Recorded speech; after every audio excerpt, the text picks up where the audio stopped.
Evening students. बच्चों आज हम थोड़ा सा कंसेप्ट थ्योरेटिकल पढ़ेंगे, इसीलिए मैं आपको बोर्ड की जगह डायरेक्ट ऐसे ही एक्सप्लेन कर रही हूँ। देखो भाई,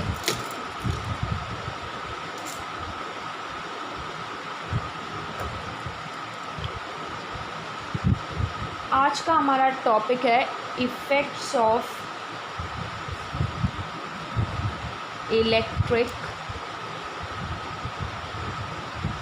current.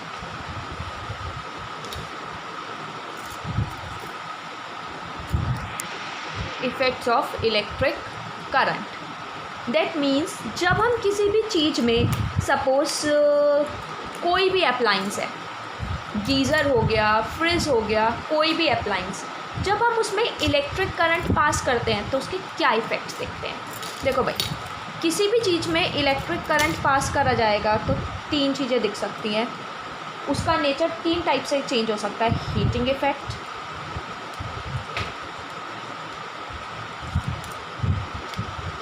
Chemical effect and third one is magnetic effect. जब किसी अप्लायंस में इलेक्ट्रिक करंट पास होता है तो वो हीटिंग इफ़ेक्ट शो कर सकता है, केमिकल इफ़ेक्ट शो कर सकता है, मैग्नेटिक इफ़ेक्ट। केमिकल इफ़ेक्ट आपके सिलेबस में नहीं है। मैग्नेटिक इफ़ेक्ट फिज़िक्स के चैप्टर नंबर 2 में है। फर्स्ट चैप्टर में हीटिंग इफ़ेक्ट है। दैट मीन्स जब हम किसी सर्किट में इलेक्ट्रिक करंट पास करते हैं तो कई बार वो इलेक्ट्रिक करंट इलेक्ट्रिसिटी किस में कन्वर्ट हो जाती है? हीटिंग में। सबसे बेस्ट एग्जांपल गीज़र या आयरन। जो प्रेस होती है, प्रेस को देते क्या है हम? इलेक्ट्रिसिटी। आयरन जो घर में होती है, सिमिलरली गीज़र में देते क्या है हम? इलेक्ट्रिसिटी। और वो इलेक्ट्रिसिटी किस में कन्वर्ट हो जाती है? आयरन क्या हो जाती है? गर्म हो जाती है। That means electricity convert into heating form. यही हम पढ़ रहे हैं कि इलेक्ट्रिक इफ़ेक्ट किस किस में चेंज हो सकता है: हीटिंग इफ़ेक्ट में, केमिकल इफ़ेक्ट में या मैग्नेटिक इफ़ेक्ट में। आपको मेन इस चैप्टर में पढ़ना है कि इलेक्ट्रिक करंट हीटिंग इफ़ेक्ट में कन्वर्ट हो सकता है। सपोज़ फॉर एग्जांपल एक बल्ब को ग्लो करा आपने, ये बल्ब है, समझना थोड़ा सा, हंसना मत कोई सा भी। बल्ब है ये हमारा डिजिटल वाला, हमने पढ़ा है ना, ऐसे वाला या ऐसे होता है, ऐसे, हाँ ऐसे भी तो होता है बल्ब। ये देखो लाइट आ गई बल्ब की। एक आध बोल रहा होगा दीदी ने सन बना दिया। नहीं, सन नहीं है बेटा, ये गोल नहीं है। ये देखो, ये रहा मेरा बल्ब। जो बल्ब होता है हम उसमें देते क्या है? इलेक्ट्रिसिटी। और बल्ब ग्लो करता है। कुछ टाइम ग्लो करने के बाद बल्ब गर्म हो जाता है, तो वो इलेक्ट्रिसिटी किस में कन्वर्ट हो रही है? हीट और लाइट में। ये सब चीज़ें हैं जो एक इलेक्ट्रिसिटी कर सकती है। हीट दे सकती है उस जिसमें लगातार इलेक्ट्रिसिटी पास कर रहे हो, वो कुछ टाइम बाद गर्म हो सकता है, केमिकल्स एक्सचेंज हो सकते हैं या मैग्नेटिक इफ़ेक्ट प्रोड्यूस हो सकता है। हम यही पढ़ेंगे आज कि जब हम इलेक्ट्रिकल करंट देते हैं तो कैसे वो हीटिंग इफ़ेक्ट शो करता है। भाई हमें ये तो पता चल गया इलेक्ट्रिसिटी प्रोड्यूस करती है हीटिंग इफ़ेक्ट। कैसे करती है? सपोज़ ये एक कंडक्टर है,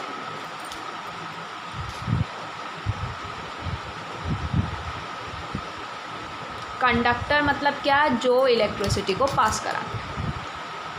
अगर ये कंडक्टर, इस कंडक्टर में क्या है? बहुत सारे एटम्स हैं।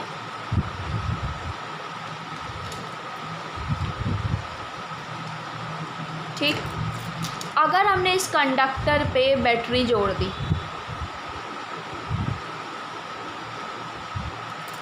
ठीक, और बैटरी जोड़ने के बाद हमने इलेक्ट्रिकल करंट पास करा, आई मतलब इलेक्ट्रिसिटी पास कराई। इलेक्ट्रिसिटी पास होती क्या? इलेक्ट्रिसिटी, इलेक्ट्रॉन्स का फ्लो। जब इलेक्ट्रिसिटी पास होगी, इलेक्ट्रॉन्स आएंगे यहाँ पे, ये इलेक्ट्रिसिटी पास हो रही है, इलेक्ट्रॉन्स आएंगे तो ये इलेक्ट्रॉन्स इन एटम से भी जुड़ेंगे और आपस में क्या करेंगे? कोलाइड करेंगे। ये इलेक्ट्रॉन्स इन एटम से कोलाइड करेंगे, जिसकी वजह से प्रोड्यूस होगा कॉलिजन। और जब ये कॉलिजन होता है, ये आपस में लड़ते भिड़ते हैं, उस लड़ाई की वजह से क्या डेवलप होती है? एक हीट। ठीक। और यही हीट क्या प्रोड्यूस करती है, हीटिंग इफेक्ट। दोबारा समझो, जब हम करंट पास कराएंगे तो इलेक्ट्रॉन्स आपस में टकराएंगे। पास क्या कराया, करंट, जिससे टकरा कौन रहे हैं आपस में, इलेक्ट्रॉन्स। इलेक्ट्रॉन्स की इस कोलिजन की वजह से एनर्जी प्रोड्यूस हो रही है, that is heat energy. Current pass कराने से क्या डेवलप हो गई, हीट एनर्जी। करंट पास कराने से हुआ क्या है, एक्चुअल में कोलिजन हुआ है और कोलिजन ने कराई है heat, electricity, sorry heat produce कराई। तो ये करंट से ऐसे कोलाइड करके हीट का बनना, इस प्रोसेस को कहा जाता है हीटिंग इफेक्ट। अब ये जो हीटिंग इफेक्ट है, किस में ज़्यादा होगा या किस में कम होगा, ये कैसे पता चलेगा बच्चों? ये अभी मैं आपको हल्का सा एक्सप्लेन कर रही हूँ, इसे नोट डाउन करने की तो कोई नीड ही नहीं है, बस पहले समझ लो फिर नोट डाउन करना। कंसेप्ट मैं आपको सेंड करूँगी। किसी ऑब्जेक्ट में ज़्यादा करंट पास हो, जितना ज़्यादा करंट उतना ही ज़्यादा कोलिजन और उतना ही ज़्यादा हीटिंग इफेक्ट। टाइम, अगर करंट जल्दी जल्दी भाग रहा है तो हीटिंग इफेक्ट भी ज़्यादा होगा। हीटिंग इफेक्ट किस किस पे डिपेंड करता है, करंट किस स्पीड से चल रहा है, कितना जल्दी जल्दी चल रहा है, टाइम ज़्यादा होना, जल्दी जल्दी कम टाइम में ज़्यादा करंट फ्लो करना चाहिए। और रेजिस्टेंस, रेजिस्टेंस मतलब रुकावट, रेजिस्टेंस कम होगी तो हीटिंग इफेक्ट भी कम होगा, क्योंकि भाई रुकावटें ही नहीं है तो कोलिजन होगा कैसे, कोलाइड करेंगे कैसे? कोलाइड तभी होंगे जब रेजिस्टेंस अच्छी होगी। तो करंट, टाइम और रेजिस्टेंस तीनों इंक्रीज होंगे तो हीटिंग इफेक्ट अपने आप इंक्रीज हो जाएगा। ठीक, नेक्स्ट टॉपिक पे आते हैं अब हम।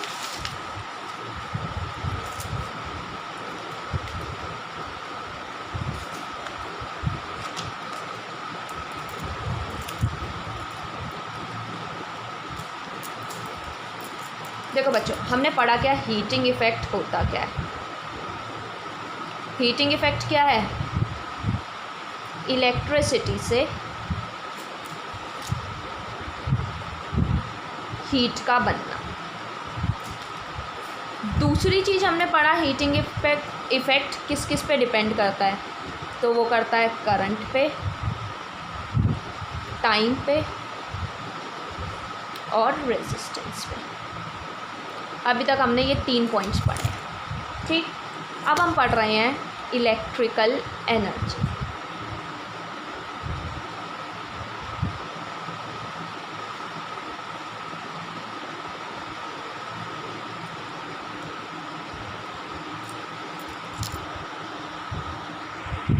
देखो भाई, बहुत सिंपल सी 2 चीज़ें समझ लो, इलेक्ट्रिकल एनर्जी और एक है पावर। दोनों आपस में भाई भाई हैं। इलेक्ट्रिकल एनर्जी क्या है, जितनी हीट प्रोड्यूस हो रही है उस हीट को या उस वर्क को, जितना भी वर्क डेवलप हुआ हीट की वजह से, उस वर्क को क्या कहा जाता है, इलेक्ट्रिकल एनर्जी। और पावर क्या है, रेट ऑफ इलेक्ट्रिकल एनर्जी। इसका रेट, कितनी एनर्जी प्रोड्यूस हुई, कितने टाइम में प्रोड्यूस हुई, उसका रेट कहा जाता है पावर। और कितनी हीट या वर्क हुआ इस हीट को बनाने में, उस वर्क को कहा जाता है इलेक्ट्रिकल एनर्जी। वर्क को इलेक्ट्रिकल एनर्जी और इस वर्क के रेट को या इस इलेक्ट्रिकल एनर्जी के रेट को कहा जाएगा पावर। इस कंसेप्ट को क्लियर करने के लिए देखो, अब आपको एक मतलब फॉर्मूला कराऊंगी, फिर क्लियर होगा। इलेक्ट्रिकल एनर्जी क्या है, एक टाइप का वर्क है। वर्क का फॉर्मूला हमने पढ़ा था V = W/Q। Q यहाँ मल्टीप्लाई हो गया, VQ = W। ठीक, इलेक्ट्रिकल एनर्जी क्या है, एक टाइप का वर्क। हर एनर्जी वर्क है, ये हमने पहले भी पढ़ा है। एनर्जी क्या है, वर्क ही है एक टाइप का। कितना अमाउंट ऑफ वर्क हुआ उसे हम क्या देते हैं, एनर्जी। अब भाई वर्क का अभी तक हमने ये इकलौता फॉर्मूला पढ़ा है, W = V × Q। किसी ने और कुछ भी पढ़ा है इसके अलावा? नहीं। हमने एक चीज़ और पढ़ी थी, I = होता है Q/T। दैट मीन्स Q की जगह रख सकते हैं हम IT। नया फॉर्मूला बन गया VIT। पहला फॉर्मूला वी क्यू, दूसरा फॉर्मूला वी आई टी। एक और फॉर्मूला बना सकते हैं क्या, v की वैल्यू हमें पता है, अभी तक इतने न्यूमेरिकल सॉल्व करें, v की जगह क्या रखते हैं आई आर, v की जगह रखा आई आर, i की जगह i और t की जगह t। नया फॉर्मूला क्या बन गया, I square R T, this one is new. w equals to I square R T. 3 formulas बना चुके हम, w equals to V Q, w equals to V I T, w equals to I square R T. Depend करेगा क्या चीज़ें दी हुई हैं, उसी के अकॉर्डिंग हम फॉर्मूलेस लगा लेंगे। देखो भाई एक और बनाने का मन कर रहा है मेरा, वो भी बना ही देते हैं। कैसे, w इक्वल्स टू आया आई स्क्वायर आर टी, ऊपर भी r की मल्टीप्लाई कर दो, नीचे भी। फ़ायदा देखो क्या होगा, w equals to I square, r भी स्क्वायर हो गया, t upon r, w equals to I का स्क्वायर आर का स्क्वायर, स्क्वायर भूल जाओ, आई आर क्या होता है v, दोनों का स्क्वायर है, तो इस पूरे को क्या लिख सकते हैं, v square t upon r। ये नया फॉर्मूला। वर्क के 4 फॉर्मूले, w equals to V Q, w equals to V I T, w equals to I square R T और w equals to V square T upon R. ये 3 new formulas बन गए work के, और work है क्या, equals to heat, heat, heat, heat. ये सारे फॉर्मूलेस किसके आ गए हमारे पास, हीट के।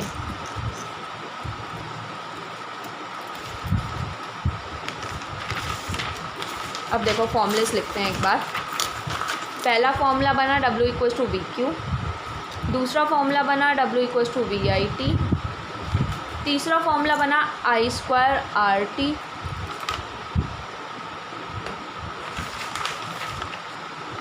और फोर्थ फॉर्मूला बना हमारा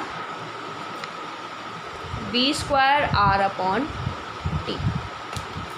अगर हम इन्हीं फॉर्मूलेस का यूज़ करके पावर का फॉर्मूला बनाएं तो वो भी बहुत ईजिली बन जाएगा। कैसे,